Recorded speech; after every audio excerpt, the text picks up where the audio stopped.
thank you everybody, and thank you for coming on such a short notice. This is a historic day for the American Hindu community because for the first time there is a resolution that celebrates our achievements as a community for the last 150 years. And it also talks about the rising anti-Hindu sentiments across the country. What we face today in America may not be unique to us, but what this resolution brings forward is what America is known for, which is its values and what it cherishes in terms of equality for all and equal rights to everybody to practice their faith. So this resolution is not just unique in terms of addressing American Hindu issues for all 4 million plus of us, but it is also very good because it addresses American values. And that is why we have Congressman Shri Thanedar here, who introduced this historic resolution. And I have a few housekeeping rules that I want to share with everybody. This press conference is about Res.1131. So please refrain from asking questions about any other issues. There are a ton of them in this world and there will be many more. Another housekeeping rule, media will be given preference for Q&A. In the audience, if you have a question, please write it down and we will pass around a piece of paper with pen to write those questions. And our moderator will be asking the question to Congressman Thanedar. We have 2 people who want to present books to Congressman Thanedar, so we will follow up the press conference with those 2 book presentations. Now, I would invite the chairperson of Hindu Action, Renu Guptaji, to come and share a few words, and then we will start the presentation. Namaskar, friends. Today is a historic. Namaskar, friends. Today is a historic day for our community. This event represents an important step in reassuring safety and well-being of future Hindu generations in America. I really feel my grandkids or great-grandkids will be safe now, what has done today. On behalf of the entire Hindu Action team, I want to thank Congressman Honorable Shri Thanedar ji and Shashiji, who is here, for the leadership, initiative of bringing such groundbreaking resolution. Thank you so much. I would also like to express my gratitude for National Press Club for hosting this event. And last but not least, on behalf of Hindu Action team again, I would like to welcome all our community leaders and the members of the press who are present here. Thank you so much. Namaskar.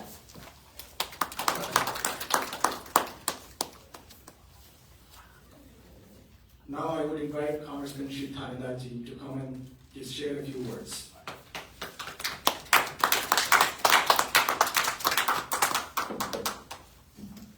Good afternoon. Welcome. Welcome to Washington, D.C. I see here many community leaders coming from all over America. And I welcome you here. I welcome you as this is a time we need to stand together.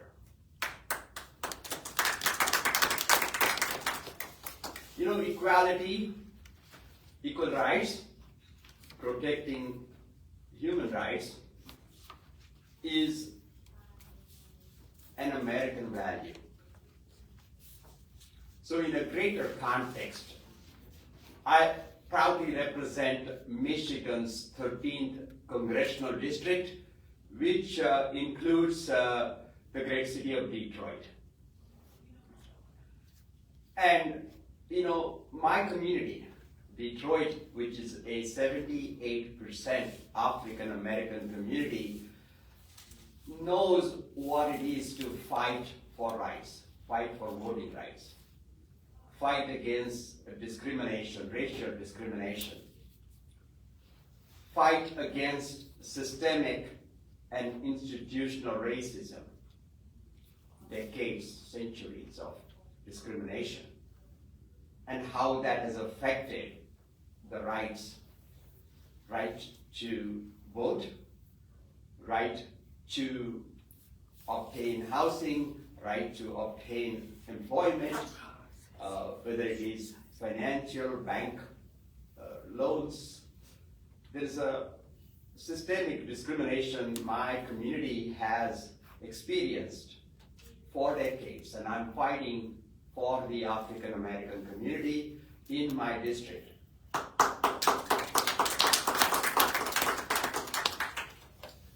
I also grew up in India, as you know. My mother raised me as a Hindu.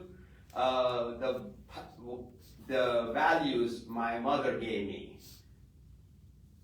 have lasted me a lifetime. Values that are ingrained in the Hindu philosophy, in the Sanatana Dharma, in the the teachings of Hinduism. And that is how my mother raised me in a small town, growing it in poverty. But what helped me grow out of that adverse situation is the value system that I got from my mother. And today I am seeing in the United States a substantial increase of attacks on Hinduism. A lot of misinformation being circulated, whether it is online or otherwise. And having practiced Hinduism, having grown as a Hindu in a Hindu household, I know what Hinduism is.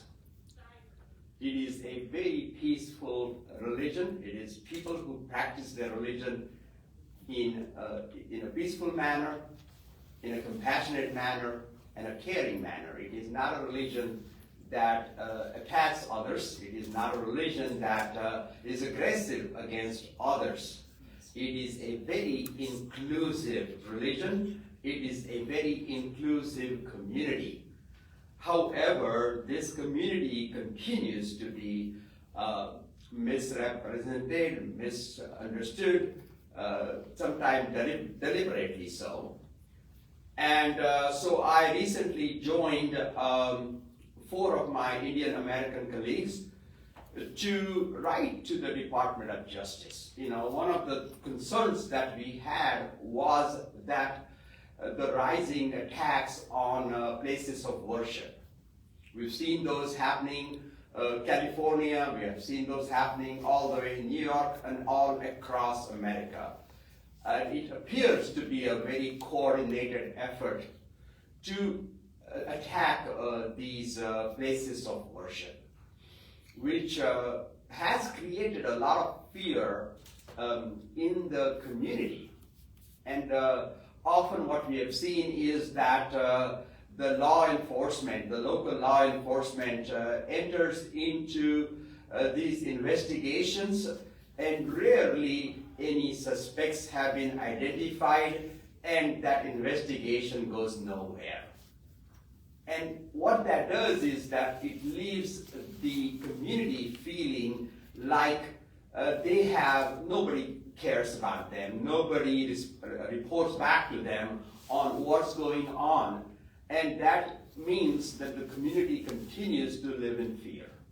The community continues to live in an adverse situation with essentially no help from law enforcement. And what we are asking Department of Justice is that we need coordinated efforts between the local law enforcement and the Federal Bureau of Investigation, Department of Justice, and a higher priority needs to be assigned to such hate crimes against this peaceful community. And that is what we have asked the Justice Department to do. And it is time for the whole community to come together and make sure that we demand equality, that we demand justice, and that we will not tolerate such hate against Hinduism. We will not tolerate the Hinduphobia that we have experienced. And that is what we are here to say. That is what I'm here to say. And as the fifth Indian American congressperson, a person that deeply values Hindu philosophy, Hindu religion, Hindu ideas, I am here to lend my voice, I am here to lend my support to the Hindu community to ensure that they too have a right and an ability to live without any kind of discrimination, without any kind of hate, that they have the ability to practice their religion, their values, without such hate and without such attacks. So that's what I'm here to. I have introduced the resolution into the United States Congress, and through the resolution and the letter that we wrote to the Department of Justice, we continue to put pressure on this administration to ensure that the Hindu community has the rights and has a right to live in peace and be able to live without the fear and without the attacks and without the hate that we have experienced. And we've experienced substantially more events of this kind in recent months. And I have a feeling that this is just a beginning. This is just a beginning of a very coordinated attempt against this community, and the community must stand together. The time has come, and I will stand with you. Thank you.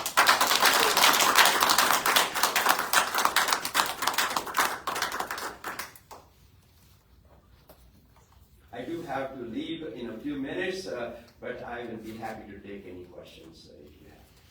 So I would open the question and answer first for the media and then for the general audience. So anybody from the media who would like to ask a question, please. Congressman, thank you for your speech. Have you received a response from DOJ on the letter? And you said that this is just the beginning. Why do you think so? Who are behind these kinds of attacks? Well, we have given the Department of Justice end of this week. So we have not heard from them. We expect to hear from them. And we'll continue to put pressure on Department of Justice. Again, I will not want to speculate who may or may not be behind these attacks. That is the job of the FBI, and that's the job of the local authorities, and that's the job of Department of Justice. And all we are asking is that they coordinate their efforts, put a high priority on this, and provide us the answers. There is a frustration within the community that no action has been taken against these people who are responsible for this. Why do you think the FBI and other law enforcement agencies have not been able to take any actions against these crimes? And that's what we're trying to find out, and that's why we asked for a meeting. And why is this issue not as high a priority? And it is important for the community to stand and fight and express our opinions. And perhaps that is what we're doing here, is that we're coming together and asking for this. Thank you. Thank you, Congressman. My next question is, how confident are you in terms of getting the support from your fellow colleagues within Congress, be it Democrats, Republicans, or even independents? Well, look, this is American values.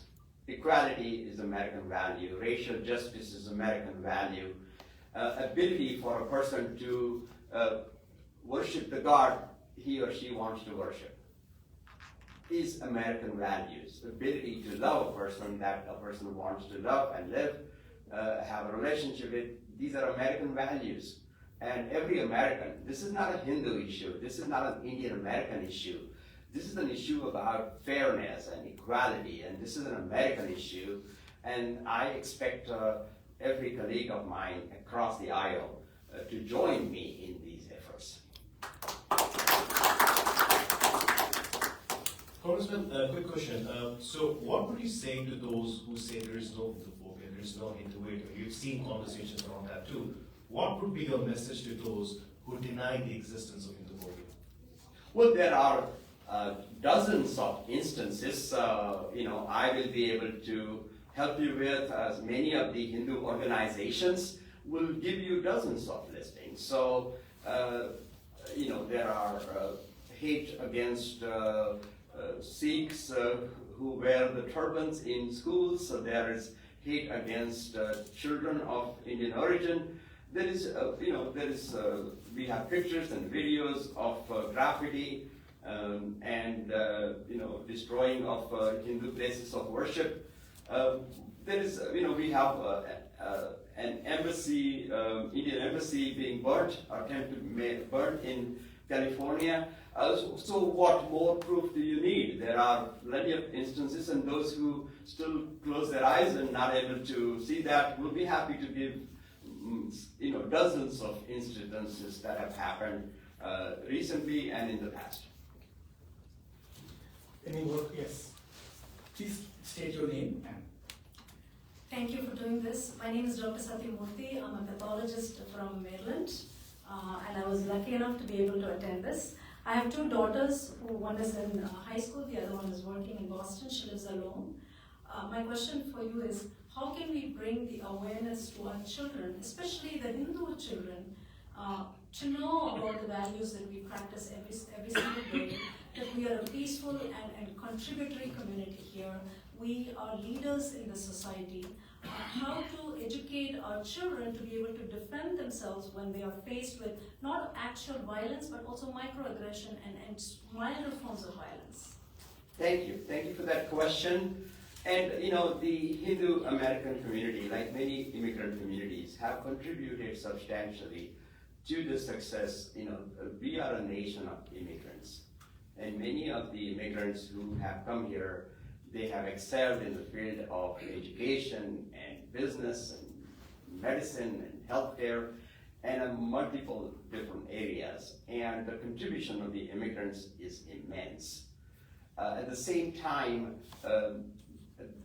people of all religions and faith and race must be able to live together and live together in peace. Our children must not feel fear or being ridiculed or discriminated or bullied in their schools, and we need to raise awareness about our rights and our rights to fight for our freedom and practice the religion, practice our faith. So it is so very important that that we instill in our children that sense that this is not acceptable. Any kind of discrimination, hate is not something we can be silent about. We are not going to accept this anymore in silence, because our silence means that we are part of this system that is against us. So we just need to continue to fight, continue to raise our voices, and I'll stand with you. Do you have a follow-up? Yeah. Quick, Just short one question. comment. It's just a follow-up comment.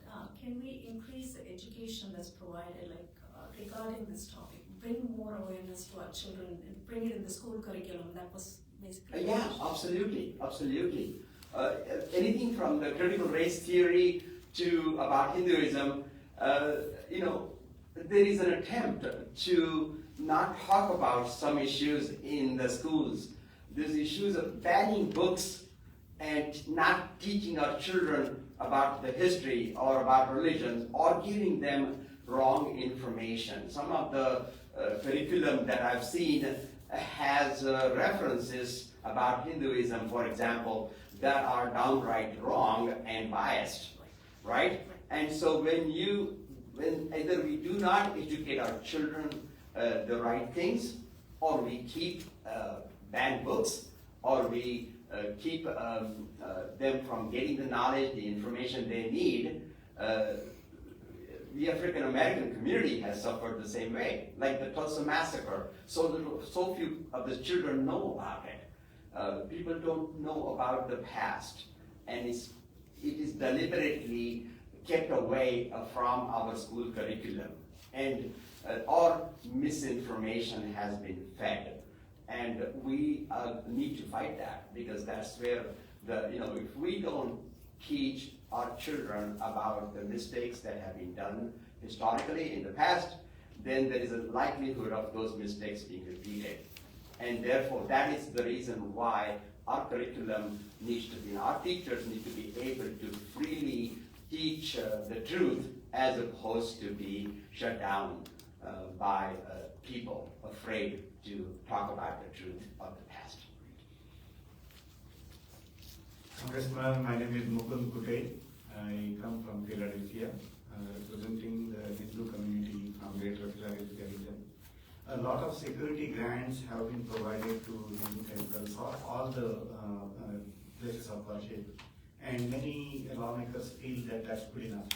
And but you have raised a very important point that we don't get any feedback from the law enforcement agencies about any chatter, any concern, any heightened discussion happening behind the scene as an intelligence input to strengthen our securities at Hindu temples during certain festivals. Is there an opportunity, or are you going to also seek some additional grants for interfaith dialogue?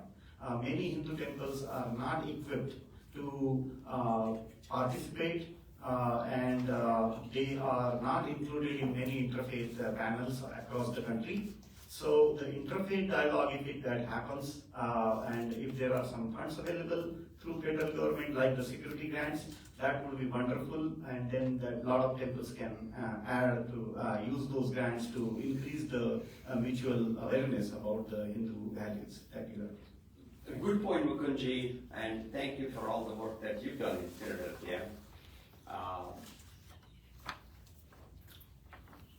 Yes, absolutely. And I proudly serve on the Homeland Security Committee.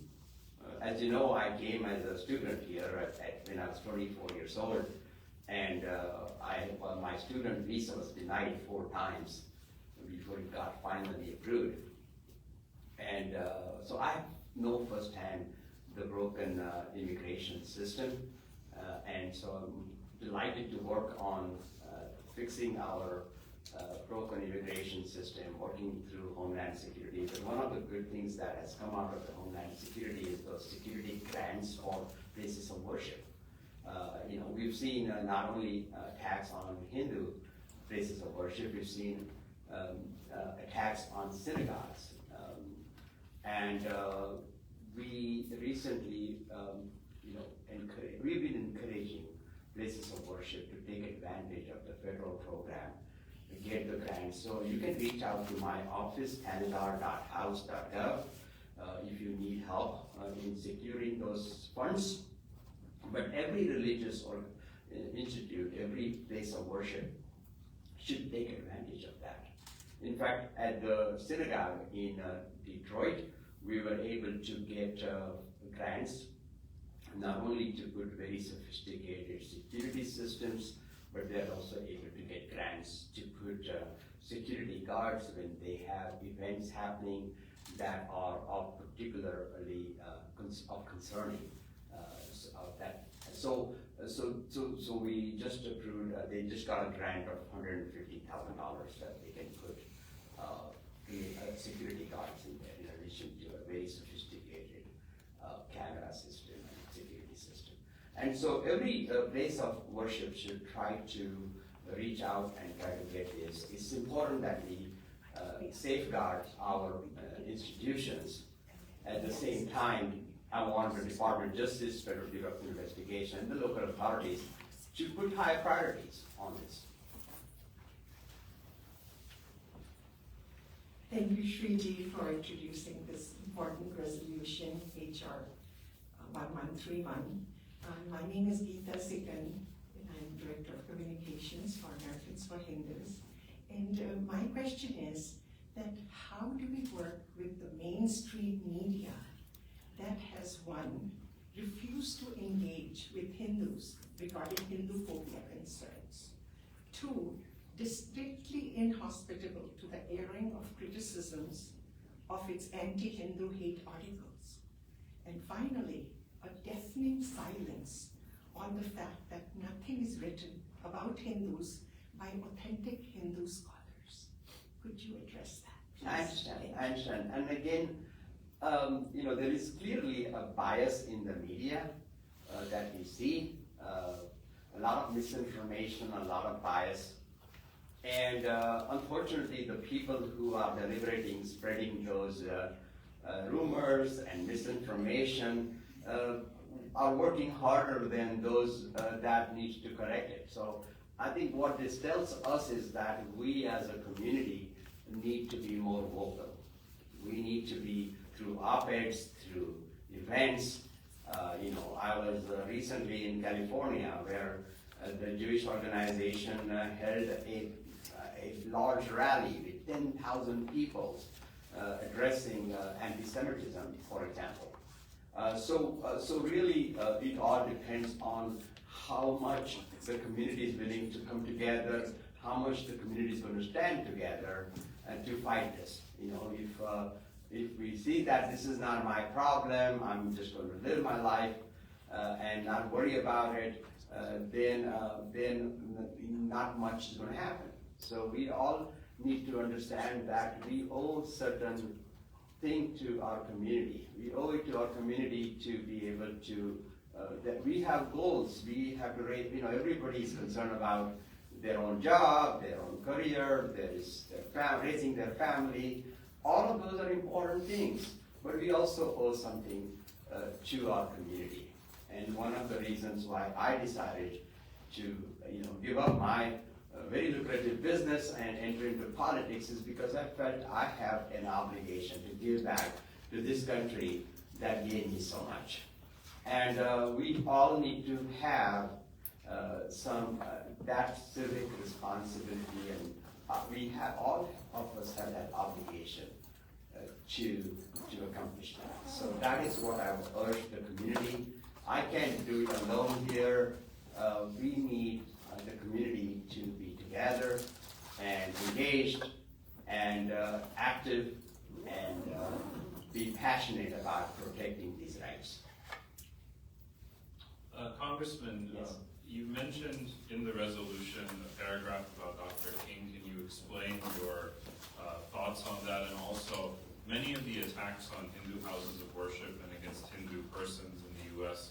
are oftentimes linked to geopolitical events outside of the borders of the United States of America. Can you explain how this resolution can be better used to coordinate also with the U.S. State Department to track threats against the community emanating outside of the United States, but that will penetrate into the U.S.?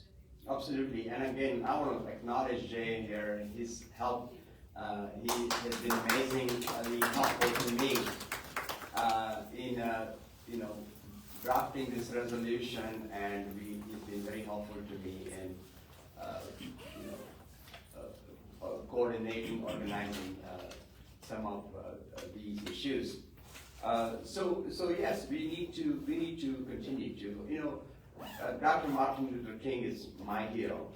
He is somebody that I have tremendous respect, and how he fought for freedom and how he fought for racial justice, and how his ideas, his dream is what guides me in every day in how I do my job.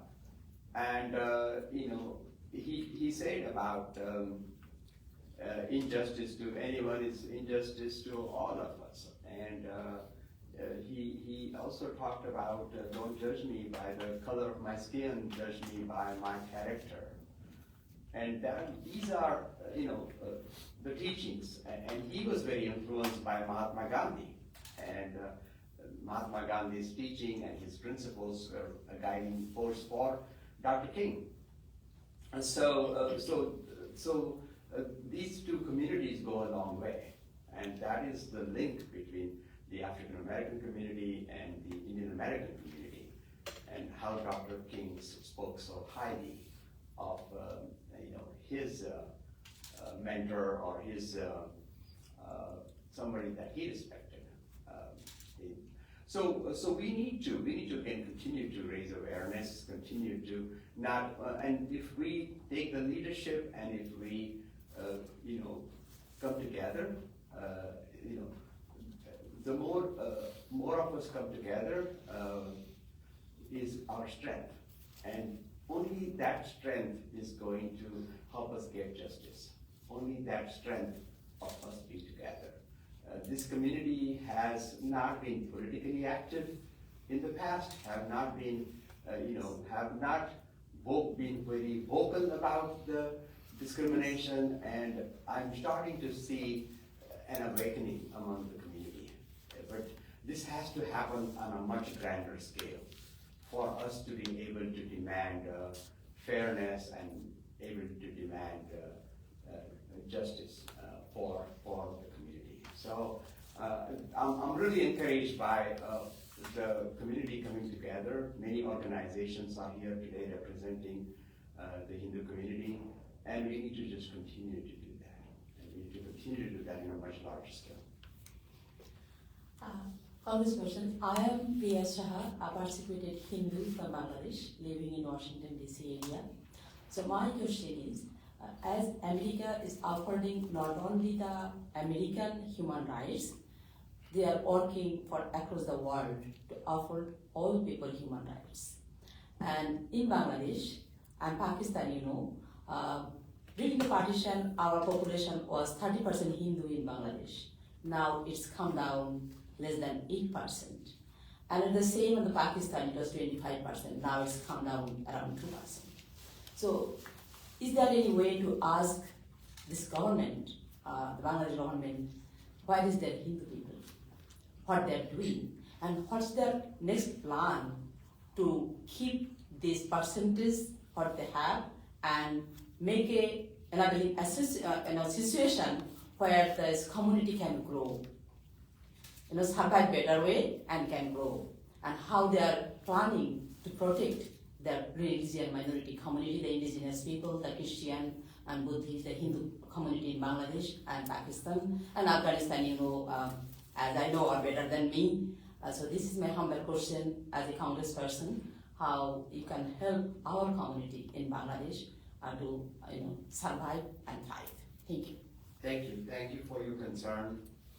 And we've all heard about the atrocities against Hindus, not only in Bangladesh, but we've also seen atrocities happening in Pakistan. And especially young girls, women, and the hardship and the struggles and the attacks that have happened on them. And we need to raise a voice for human rights across the world. America has been the largest, strongest, most important democracy in the world, has a moral obligation to demand human rights and practice of human rights across the world. That is what our values are as Americans. And not only we need to demand equality, not only we need to demand protecting our rights here in the United States, but as a country, we have the moral and the leader of the world, leader of the free world. We have an obligation to ensure human rights are practiced all across the world. And when we see such atrocities, when we see such blatant disregard to the human rights, we need to raise our voice. And so Bangladesh and the problems that are happening there certainly need to be brought to the attention of the State Department, and we'll continue to do and speak for that. Thank you so much. Thank you so much. Good afternoon, Congressman Shri Thanedar sir. I'm Ashok Badi. I'm joined here with my good friend Bhutanese. First of all, congratulations for introducing the Hindu Resolution 1131.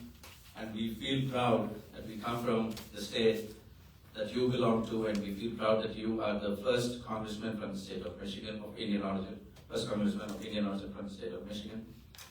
So thank you again for all the work that you do, and we want you to be there for a very long time and continue to serve us.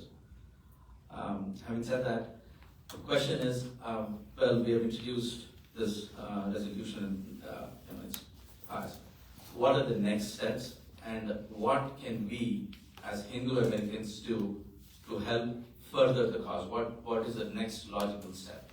Yeah, Ashokji and Hariji, you both of you have, we work together a lot. I appreciate your passion and what you have done in the state of Michigan. One thing is that talk to your Congress member or your talk to your senators to make sure that they support this resolution, they sign on to it as co-sponsors. That's something that you could do.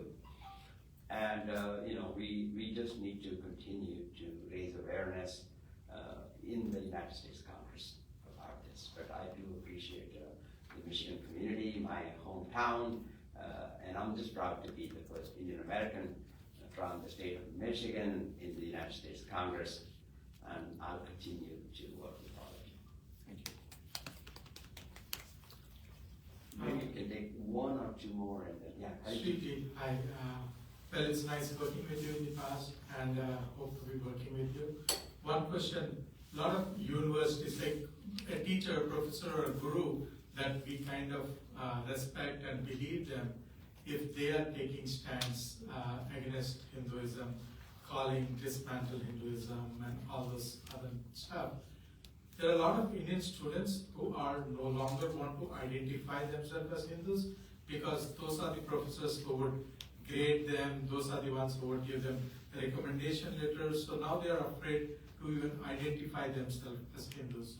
How can the Congress or the government help colleges, universities be secular and not just claim secular and be anti-Hindu? Good, very good point. And Hariji, we have also seen that happening against Jewish students in universities. We have seen this clear bias among many of the academicians. And we've seen that bias against Jewish people, that we've seen that bias against Hindu people. And sometimes them coming from Ivy League schools and bigger universities, they get a bigger voice and they get more noticed. And our job is to call them out when they're spreading misinformation, give them the facts and give them the truth. We need to really talk and tell them the truth about what is actually happening. And we need to fight that propaganda, that bias, that hate that we see not only in general public, but we also see that so deep-rooted in academia. And the best thing to do is be united and speak about and be vocal and be passionate. And we need to go on the university campuses and organize protest when misinformation has been spread about the Hindu community.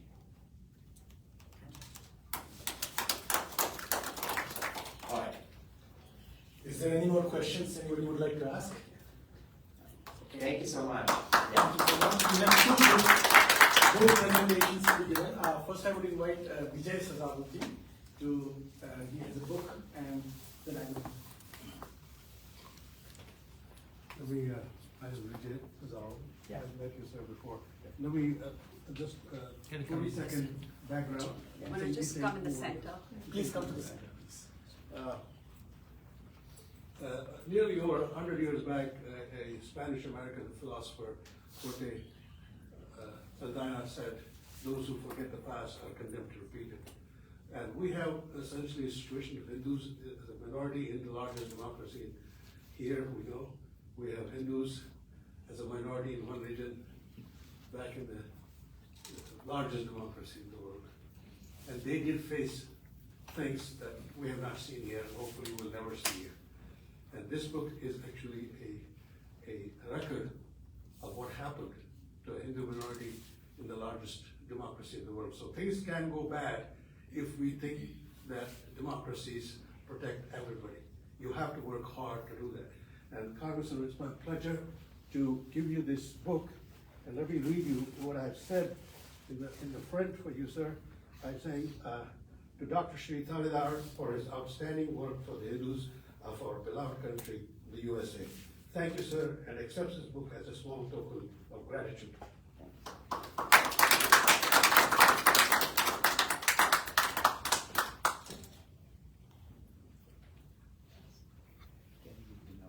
Sure. One more book presentation.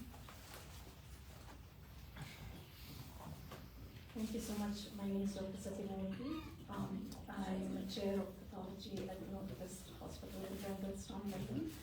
I'm also a volunteer for heartfulness meditation. So as we talk about world peace, and coexistence with interfaith and multiple different faiths, how can we talk about world peace when we don't have individual peace, right? So as a mission in our organization, we want to bring awareness to bring individual peace and thereby bringing world peace. So acceptance, tolerance, awareness of how to get there. So the most recent book, Spiritual Anatomy, by my guide, Dr. Kamlesh Patel, I would like to present that for you. And he talks about the way to spirituality regardless of your faith or religion. And if we are able to respect each other as we want to be respected individually, everybody can arrive at that world peace. Yes. So I appreciate all your hard work, and we as a community, we will support you, and we would like to be involved, so please reach out wherever you need us. Sounds good. Thank you so much. So we have some lunch for people. Please feel free to have questions, some food, and people from the media, if you would like to have some bites with Congressman, next 5 minutes would be good. I know he has to leave, so. Hi, Congressman.